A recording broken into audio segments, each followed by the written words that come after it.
Lux et Tenebrae. Crônicas de Christian.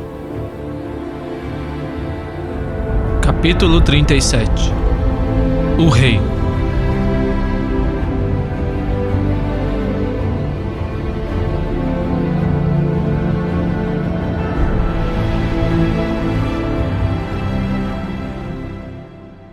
Logo, o sol começou a irradiar uma luz ainda mais intensa que cobriu toda a cidade, inclusive o prédio em que Christian se encontrava. Assim como aconteceu no edifício anteriormente, a luz era tão intensa que cobria cada cantinho, tornando impossível discernir o espaço ao seu redor. O chão que ele pisava era luz, os céus eram luz, tudo era luz e em meio à luz não pareciam haver limites materiais que o prendessem ali. Ele sentia que se andasse para cima, assim o poderia fazer, já que em todas as direções que andasse era composta de pura luz. Todas as linhas que limitavam o espaço não estavam mais lá.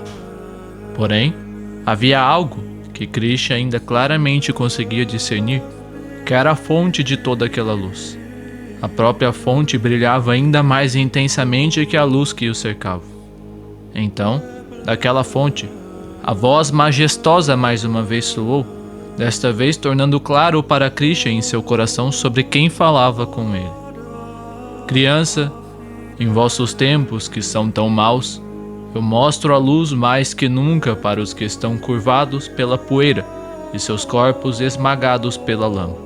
Sou conhecido por tudo o que de não ser passou a ser.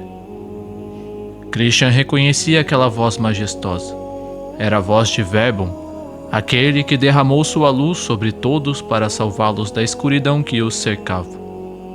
Reconhecendo aquela voz, Christian com entusiasmo voltou seus olhos na direção da fonte da luz, que por mais que irradiasse um brilho tão intenso, ainda não feria seus olhos e não o impedia de olhar em sua direção.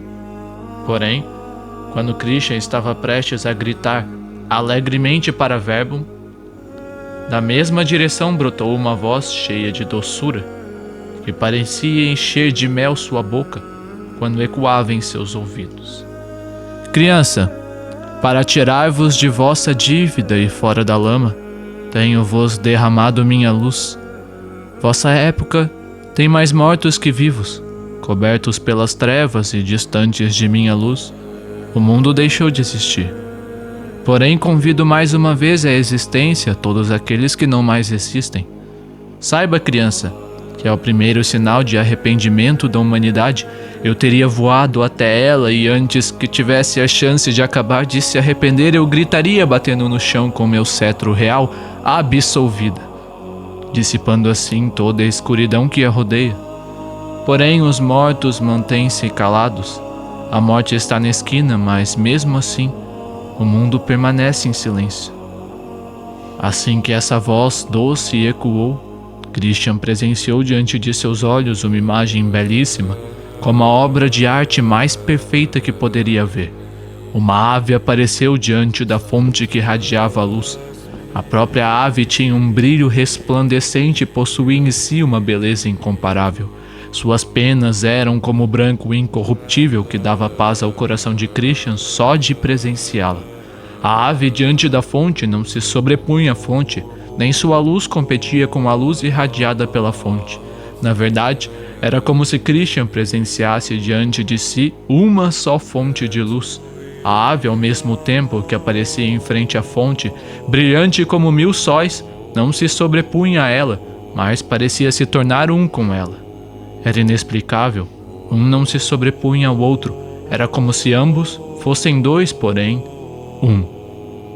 Christian estava maravilhado com aquela cena. E sabia muito bem quem era aquela ave que brilhava junto à fonte. Album, a ave que deu aos homens suas instruções. Christian ainda estava perdido e admirado diante de tamanha beleza, e enquanto a contemplava, mais uma voz que parecia mergulhá-lo em um rio de amor soou em seus ouvidos, ecoando até seu coração. Minha semente está morta por falta de irrigação. Muitos jardineiros falharam comigo, atraindo consigo milhares de jardins para o abismo escuro. Não se surpreendas por eu vos ajudar. O mundo inteiro está cheio de escuridão, e a humanidade se surpreende com a presença da luz. Deveria eu ver-vos escravizados e morrendo? Vi tantos descendo a alameda da morte e ficando tão distantes do caminho da vida. Se tropeçam em meu corpo, não reagirei? Descerei em breve como o sol da justiça. Este solo que o mundo já cultivou, em breve, dará sua impudente colheita. Porém, nuvens podem cobrir a humanidade agora, mas minha mão poderosa está sobre vós, derramando vida constantemente e vos envolvendo com luz. Minha presença é luz e minha luz incomoda as trevas. As trevas estão agora em guerra contra a luz e desejam que a luz se extingua e não mais vos dê a luz do dia. Mas eu sou como um sol eternamente brilhante que nunca se põe. Logo, diante da ave do sol, uma figura de um belíssimo cordeiro resplandecente branco e imaculado surgiu. Seu corpo irradiava um brilho dourado e de seu peito brilhava uma belíssima luz avermelhada, que brilhava em harmonia com a luz dourada, brilhando também como um só junto a Verbum e Alma. A mesma sensação foi sentida por Krishna em seu coração. Ele sabia muito bem quem era o magnífico cordeiro, Agnus. Assim como a ave não se sobrepunha ao sol, o cordeiro não se sobrepunha a ambos. Não era possível discernir uma figura da outra, e a luz vermelha também parecia não só irradiar do coração de Agnus, mas também do coração da ave e do coração do sol, que alinhados fundiam-se em um só. Diante dos olhos de Krishna, na mesma figura, um cordeiro poderia ser visto, mas ao mesmo tempo uma ave e um sol. Não havia como explicar aquela imagem diante de seus olhos. As imagens não se sobrepunham, e ao mesmo tempo que diante de seus olhos havia Verbum, Album e Agnus, ao mesmo tempo um só ser podia ser visto, como se fossem três, porém um. Logo então, uma só voz soou, a voz majestosa de Verbum, a voz doce de Album e a voz cheia de amor de Agnus soavam em sincronia, em um só timbre, soando como uma bela música. A humanidade tornou-se morta para minha luz e prefere viver nas trevas, que lhes dá tudo o que é oposto à luz. Muitos pensam ser livres e independentes quando estão escravizados pelas trevas e atolados na lama. As trevas governam o mundo. Seus corações, habitados por toda espécie de plantas venenosas, são apenas motivados pelas trevas que consomem seu coração. Minha luz não só tem autoridade e poder, mas elas queimam, colocando em chamas vosso vale, desintegrando as ervas daninhas e iluminando ao mesmo tempo vosso jardim. Os animais selvagens em manadas correm, pisoteando brutalmente os meus jardins, mas nossos vigias são cegos e nada percebem. Nossos jardineiros vão por seu próprio caminho e, ao invés de cuidar de nossas flores, cada um vai atrás de seu próprio interesse. Eles se tornam, sem o saber, colaboradores das trevas e de seus seguidores. Se estais perseguindo o vento, vento vos tornareis. Se persegues as trevas, logo deixarás de ser. Saiba, criança, que com minha luz eu ressuscito os mortos, erradico a doença e dissipo a escuridão que prende e consome o coração de cada um. Minha palavra é luz, minha boca é como uma espada afiada. Lembre-se, criança, se pertenceis à luz, então pertenceis ao dia, e durante o dia deveríeis permanecer despertos. Mas se adormeceres e parares para conversar com a torre, escutando as riquezas corruptíveis que ela vos oferece, tu te voltarás para a escuridão e, enredado nas trevas, ficarás preso nos espinhos que permitistes crescer em vosso jardim.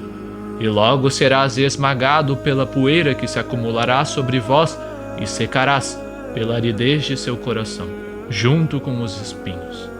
Estes espinhos que cultivastes, quando secos, serão arrancados e jogados ao fogo, e se tiver desenredado neles, te tornará cinzas junto com eles. Krishna ainda estava perdido, já que por mais que ouvisse 3 vozes, ainda ouvia como uma.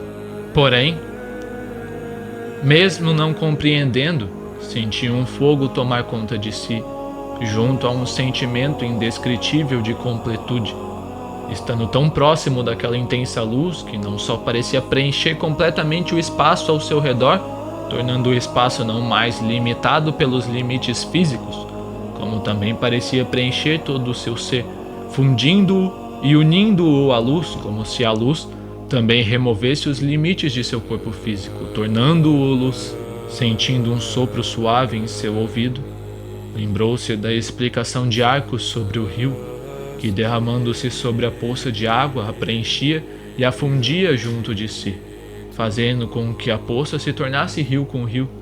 Neste momento, Krishna parecia ser dissolvido, desaparecendo na radiante luz e tornando-se luz com a luz. Ele sentia uma paz indescritível em seu coração, quando as palavras, que como música ecoavam em seus ouvidos como uma só voz, e pareciam ser talhadas em sua alma.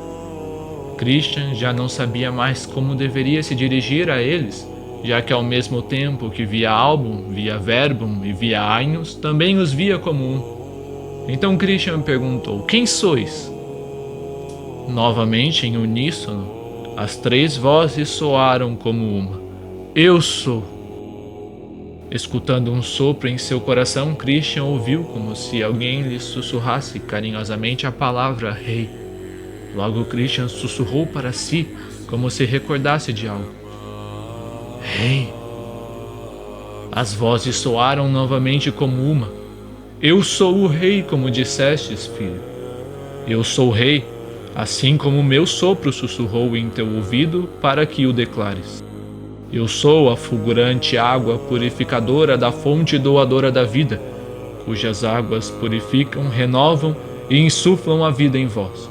Eu sou a luz que traz os mortos à vida, logo eu sou a ressurreição, o elixir da vida.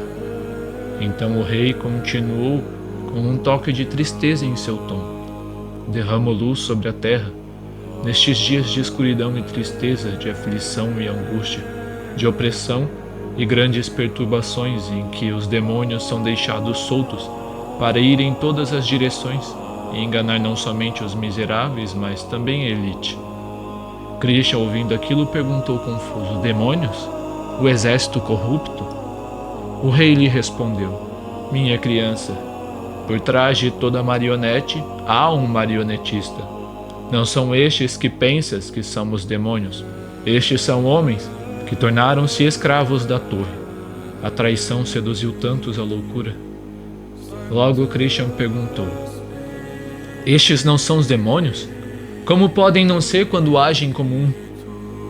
Com um tom cheio de ternura, o rei respondeu: o marionetista reflete na marionete suas próprias ações. Se agem como demônios, não são porque o são, mas porque entregaram suas cordas nas mãos deles. Porém, toda marionete pode ser livre, e a liberdade se encontra no espírito. A marionete não contém vida em si mesma e, por isso, se não enxertada na vida, torna-se incapaz de mover. Então, presa pelas trevas que a amarrara, a marionete se vê incapaz de se mover sem cordas. Porém, a luz pode desamarrar estas cordas e dar vida à marionete, tornando-a capaz de se mover sem elas. Somente então há verdadeira liberdade, quando ela não mais necessita mover-se através de cordas, mas quando a vida habita nela, e ela se move a partir de então através da vida, unida à vida. Criança, saiba que ninguém é bom exceto a fonte da bondade. Aqueles que bebem desta fonte se tornam bons, porque a fonte os alimenta com a sua bondade, mas ninguém é bom por si mesmo sem a fonte. Por isso, bons e maus igualmente precisam se arrepender. Os bons, porque mesmo bebendo da fonte, não agem de acordo com a luz e muitos deles aproximam-se da fonte apenas com palavras. Os maus, por causa de suas más ações e por sua indiferença à minha luz. Estes, que deixaram de ser, que caíram no abismo e se entregaram às trevas, são escravos dos seres que pelos séculos dos séculos habitam nas trevas. seres que já deixaram de ser há mais tempo que o tempo, perdidos no abismo e na corrupção. Essas pessoas são apenas peões que usam para seus planos obscuros e ímpios. Porém, estes peões acreditam ser reis, quando na verdade nunca poderíamos ser. Aquele que reina na escuridão é o pai da escuridão. Ele reina na mentira. Ele foi homicida desde o princípio, e não se firmou na verdade porque não há verdade nele. Quando ele profere mentira, fala do que é próprio porque é mentiroso e pai da mentira. Estes são cegos pelo pai da mentira, que os envolveu na escuridão para que não vissem e endureceu seus corações para que não compreendessem. O demônio não tem poder sobre ninguém que esteja bem enraizado na luz e, por isso, se esforça para que a humanidade não se aproxime da luz. Em sua ânsia por reinar, o mentiroso cavou sua perdição, pois construiu seu reino sobre areia movediça. Não pode um reino se sustentar sobre o vazio. Alguém que reina sobre o que deixou de ser, reina sobre o que não mais existe. Os ramos sem a videira não têm vida em si mesmos, e se não estão ligados à videira, secam. O reino que se desligou da videira está fadado a secar, e quando o fizer, o seu castelo de impiedade cairá em pedaços sobre todos aqueles que no seu reino habitam, já que suas fundações são vazias. Christian ficou chocado com tantas informações, ainda mais por descobrir que haviam seres que governavam acima dos Etcornibus. Não que nunca tivesse ouvido sobre os demônios, afinal, a freira os havia ensinado muito no orfanato, porém nunca havia ligado os acontecimentos com eles. Logo o rei continuou: Criança, a luz e a escuridão não têm nada em comum. A luz não é aliada da treva. Por isso, aqueles que estão nas trevas furiosamente perseguem os que estão na luz. Por isso, se escolheres o caminho da luz, significará que me escolhestes para ser teu rei, a fim de reinar sobre ti. E minha luz se derramará sobre vós, pois escolhestes caminhar no caminho dos bons, persistindo no caminho reto. E eu, como rei, digo: irriga esta terra árida com minhas águas, ilumina a escuridão com minha luz que vos foi entregue. Aquele que irriga será irrigado pelo próprio rei. Aquele que ilumina será banhado de luz pela própria luz. Se andares no caminho da luz, as trevas vos odiarão. Os que andam na luz caminham na verdade, e o pai da mentira colocará seus esforços em derrubá-los. Serão perseguidos por suas ações, e sua existência será considerada pelos mortos como uma ameaça. Porém, como já vos disse, o demônio não tem poder sobre ninguém que esteja bem enraizado na luz. E o que tentará fazer é arrancá-los da vinha antes que criem raízes. Mas não tenhas medo, a luz dissipa todas as trevas, e a menos que tu te afastes da luz, as trevas não vos arrancarão da vinha.